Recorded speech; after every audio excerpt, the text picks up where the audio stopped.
Hello my friends. Today we will take a look at Sins of a Solar Empire 2. We will analyze the game lore, the gameplay, but also what is the sin in Sins of a Solar Empire 2.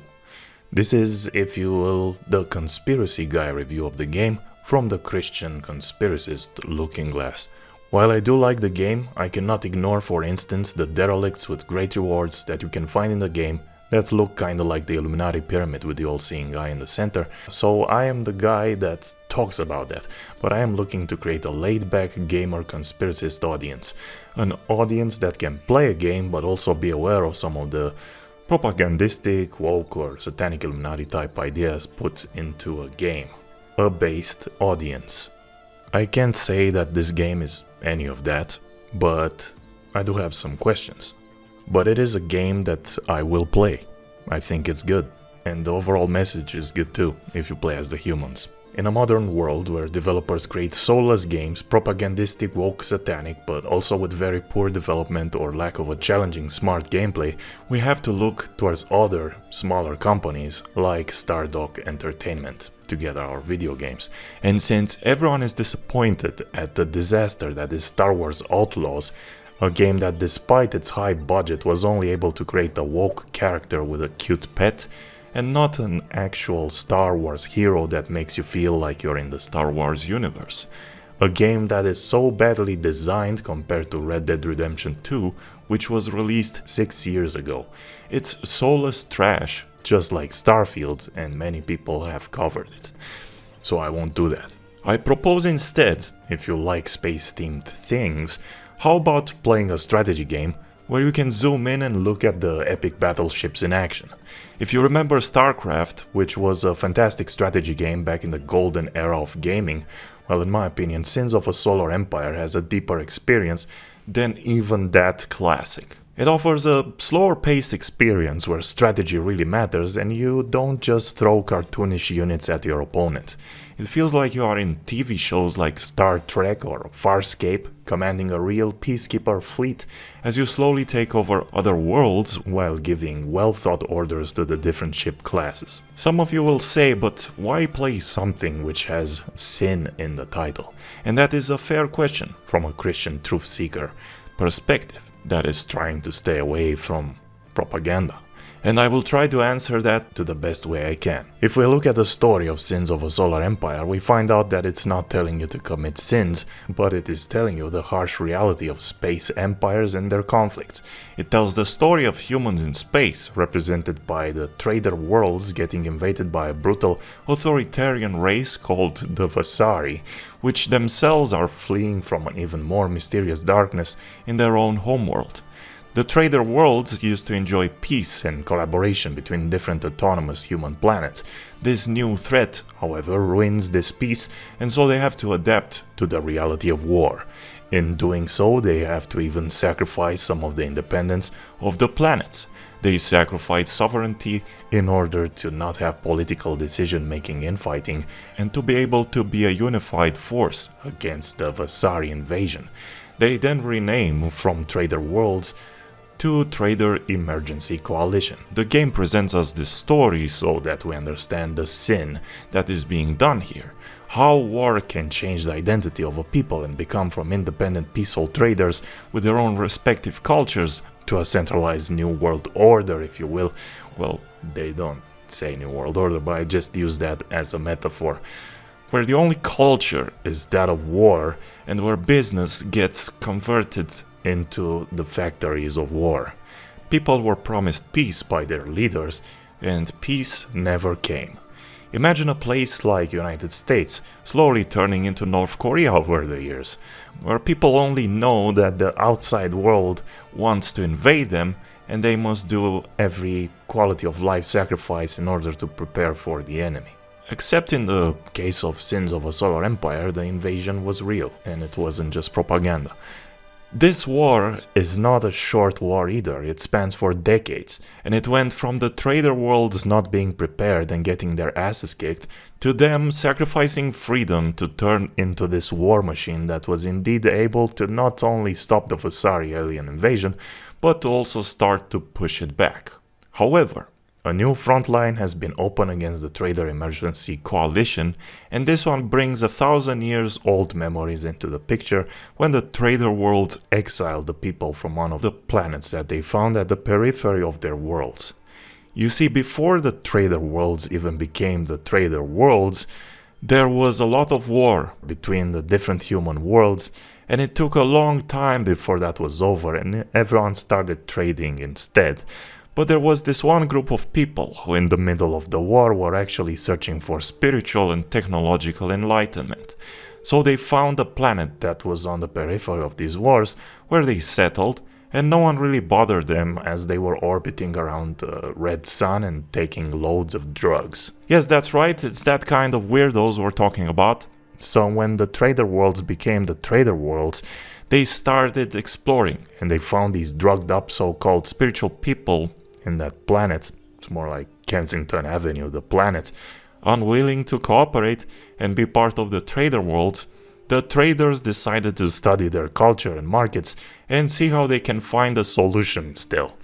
The study revealed a lot of deviant behavior that were outlawed in the trade order. Well, unlike the Kensingtonians, these zombies are more advanced. Technologies like cerebral integration, unrestricted biological experimentation, strange forms of collectivism, and the wholesale usage of countless neurochemicals. Even children were part of these immoral experiments. It's like some kind of communist but on drugs with a lot of transhumanist technology and with no moral compass.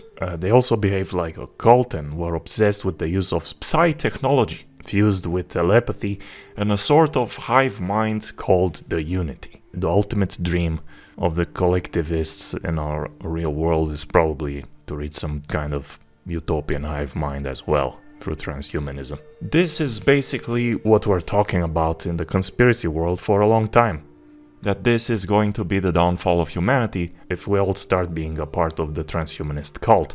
This idea was also shown in games like Deus Ex, with the Church of the Machine God, where they all want to fuse with technology and join some kind of hive mind where then they want to embrace the singularity.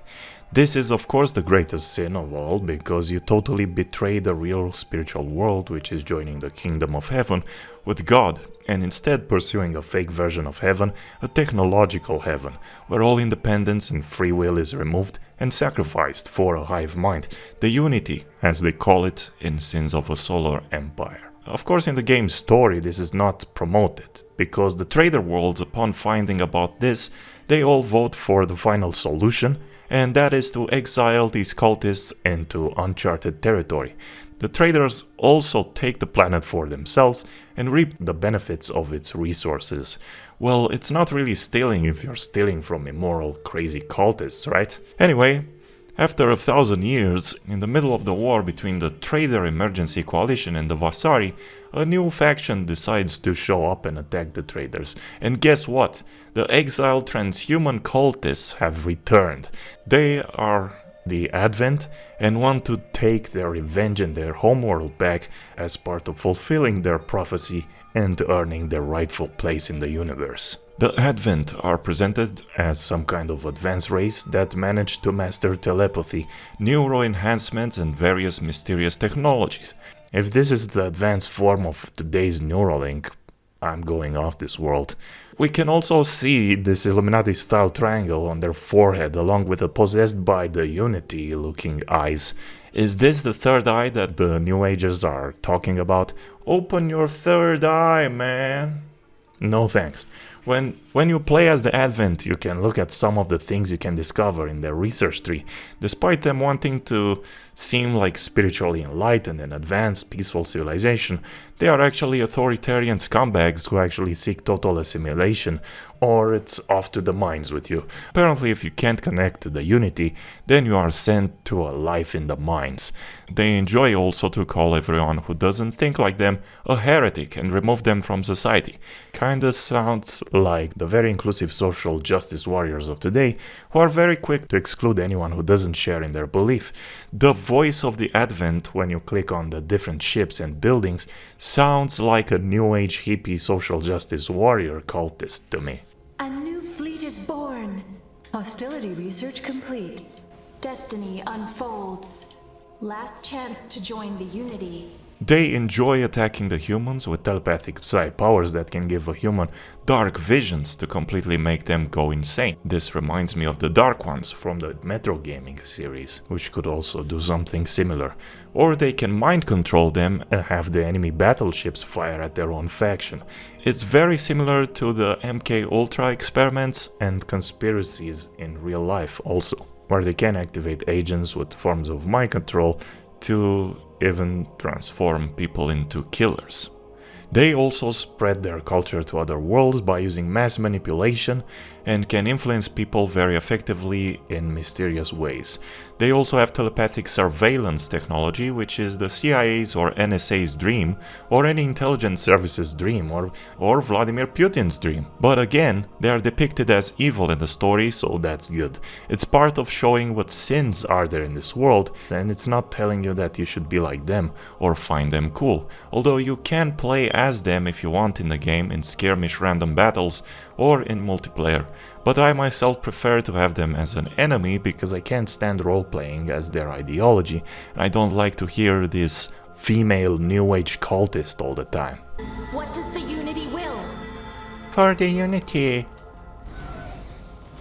The Vasari have a longer history than both the Advent and Traders, and for the last 10,000 years they have been running away from an unexplained darkness that is darker than even their own dark fleet.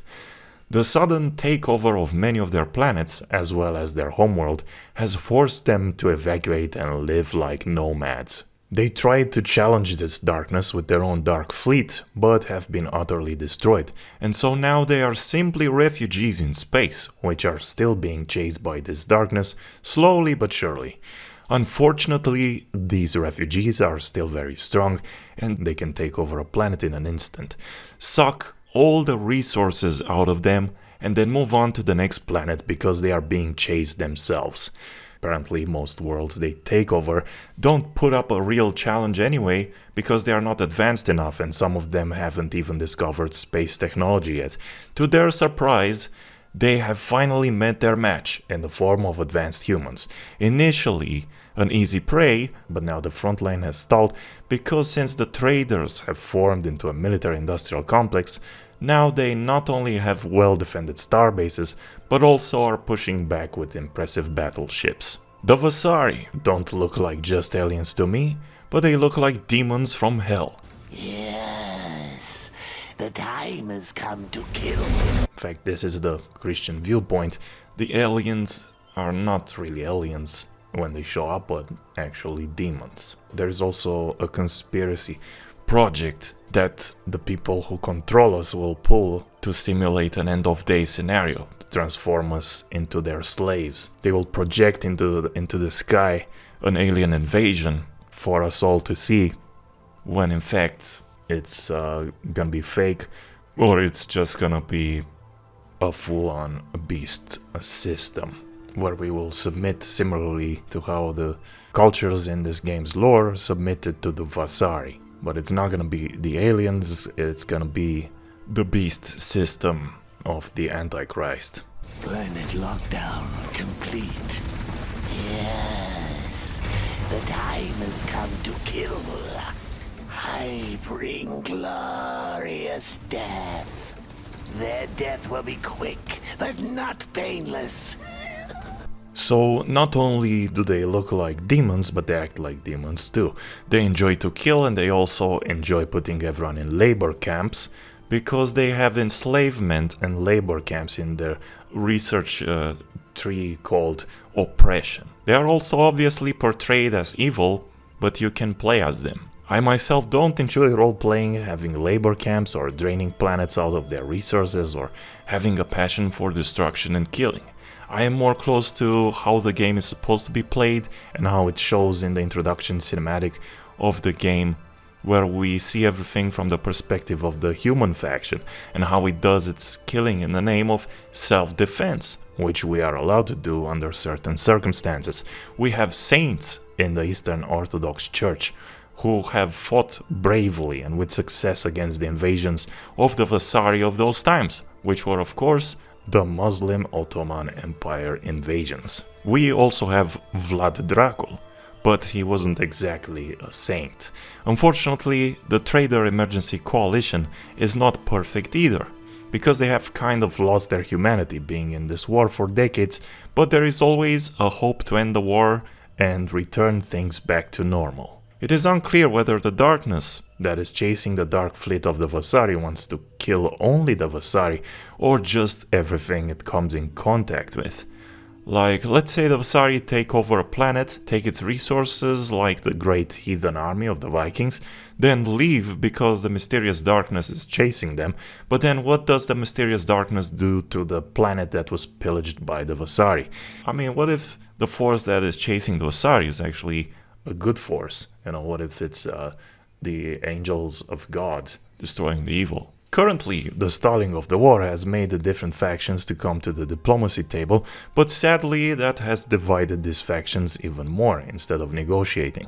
The Vasari, for example, are split now between a faction that still wants to destroy the humans by any means necessary, however the other half wants to work with humans and Advent, and tell them about this incoming darkness, so that they can just flee together from it.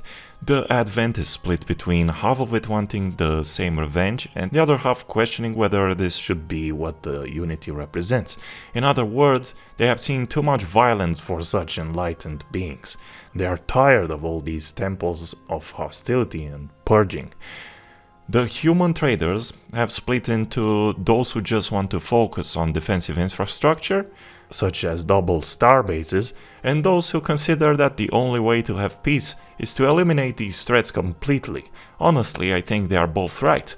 Protecting from the demons in an efficient way with double star bases and Gauss autocannon is fine and chill, but also going out there to kill the demons and the cultists that are not even human anymore is also a viable final solution. You can play as all these split factions in the game, so do what you think is right for you. After all, in theater, if you want to have a cops and robbers show, someone will have to play as the robber. Or in a movie about Jesus Christ, someone will have to play as the guys nailing him to the cross. But if you're going at it with the mentality that humans suck and want to play as the Vasari just because you like to enslave and kill humans, then you shouldn't be watching my channel anyway. I do find it funny that the Vasari lack metal and they ask for metal all the time, which is a nice moment to cue a heavy metal song. More metal is required.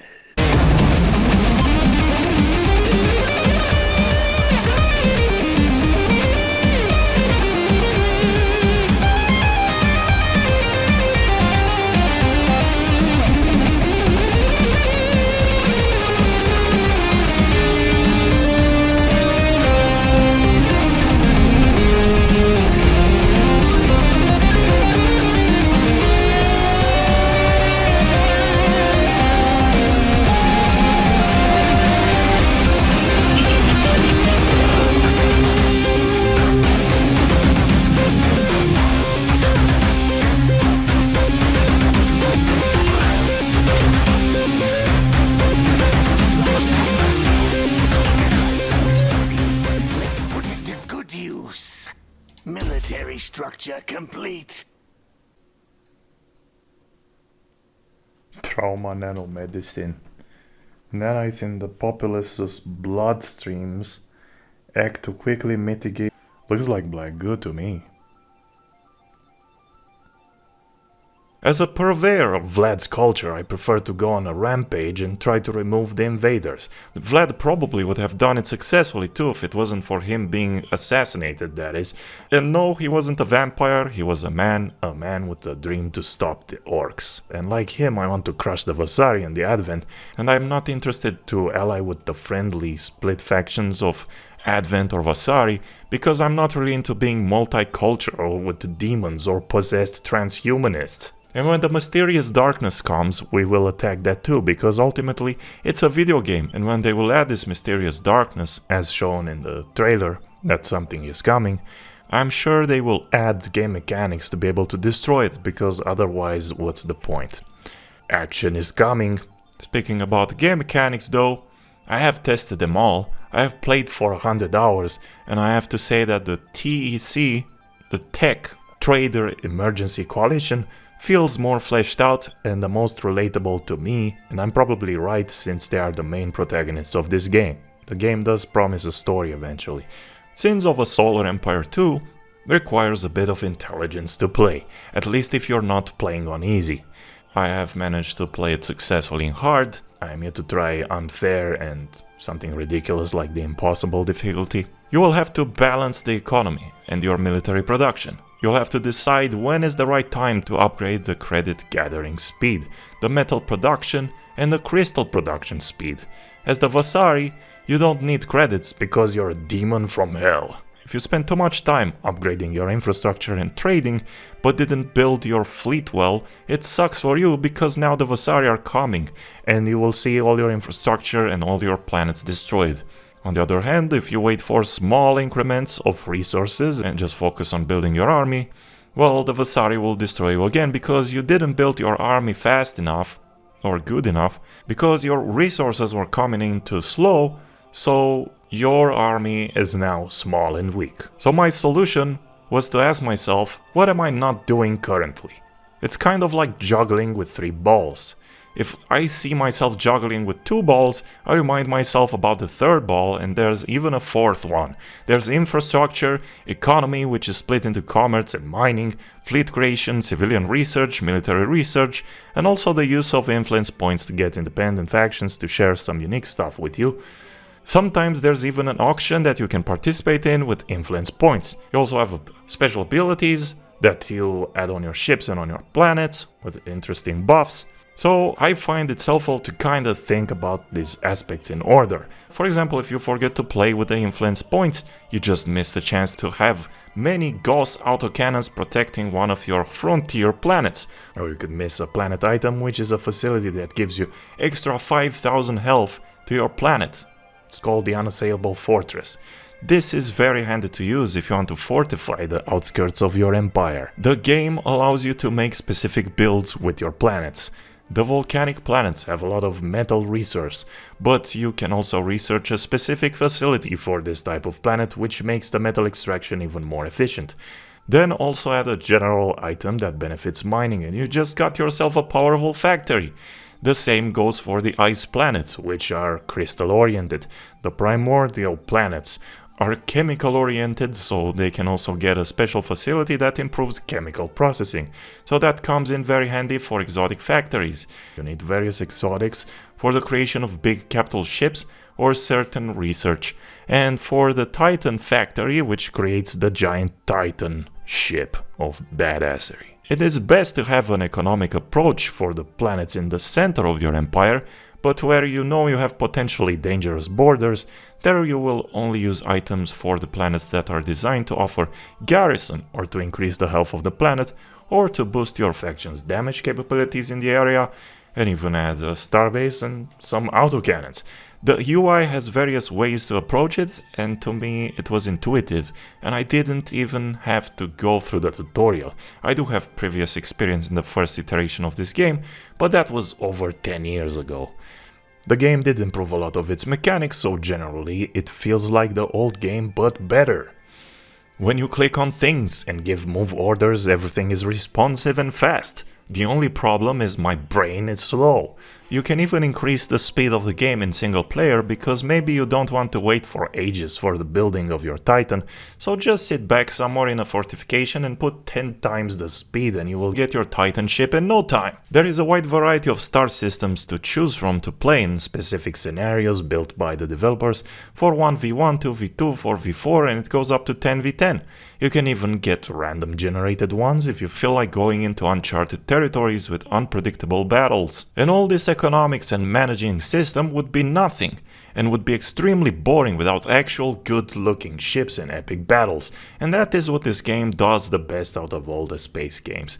The scale is really realistic too. It goes from small fighter ships to light frigates and flak frigates, which are bigger than the fighter ships, but still small in comparison to the cruisers, which are medium-heavy ships or repair stations or fighter carriers. Then there are of course the big capital ships, which come with various weapons, and the best part is you see all the modules of weapons on the ship and they work too. It's not just an animation, the modules aim for something and it fires a projectile that is registered in space and time. Well, in a virtual space. And so a missile can even get intercepted by flak frigate's fire, and you see that happening if you zoom in, that is. However, if you zoom in, you lose the capacity to give orders, so I recommend zooming in for a bit, and then zooming out to see what's happening.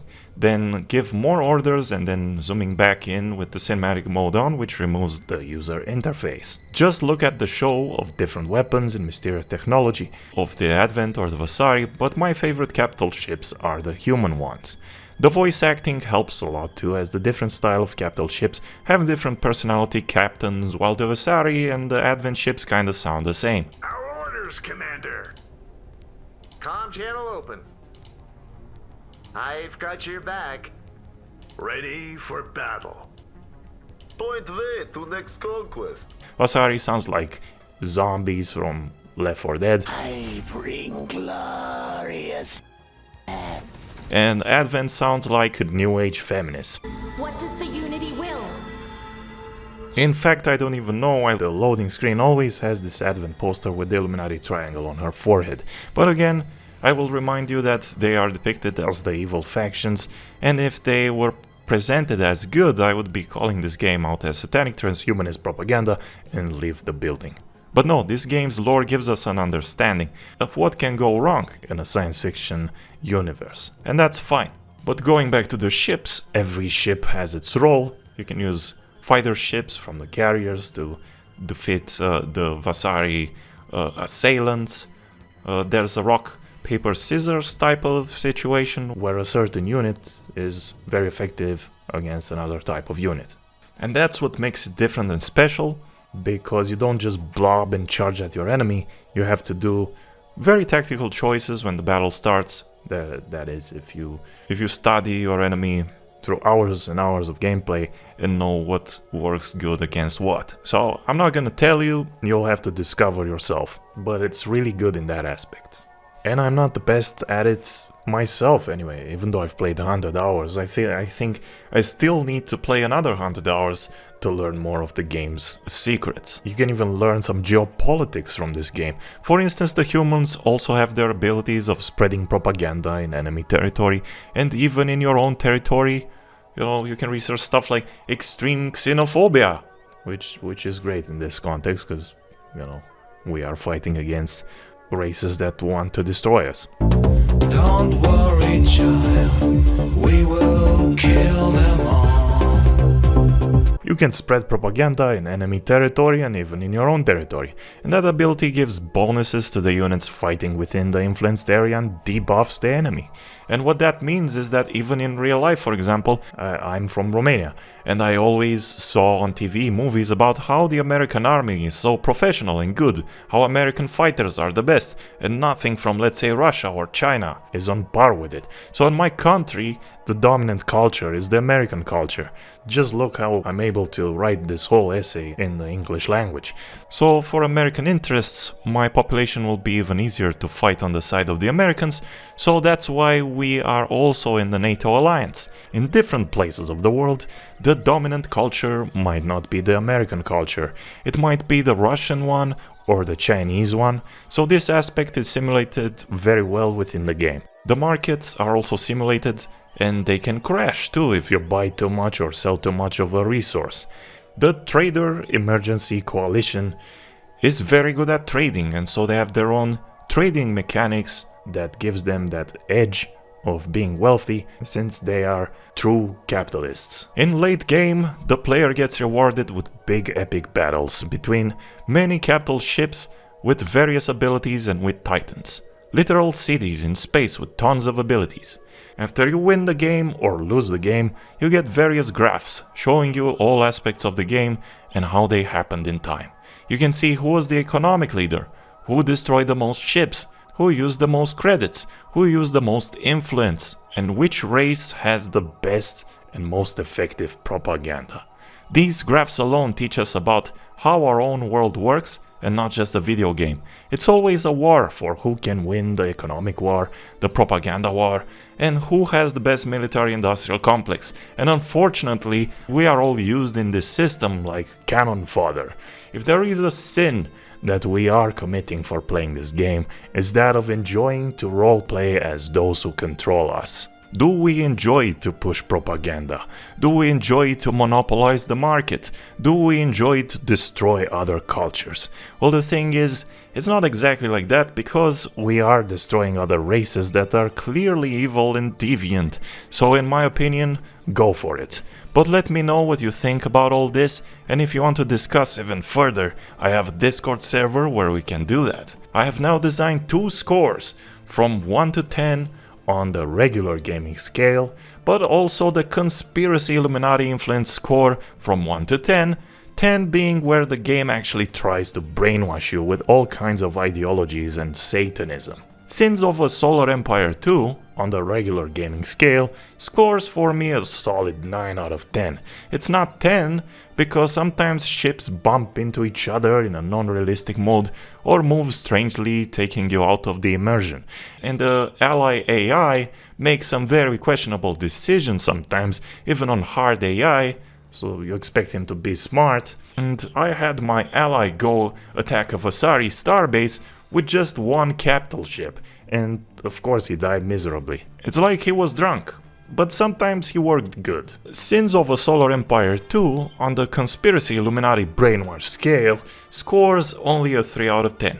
That's a good thing. I still give it 3 points in that, because what is it with these Illuminati-styled pyramids as derelicts, and why are the Advent with their Illuminati triangle shown on the loading screen each time?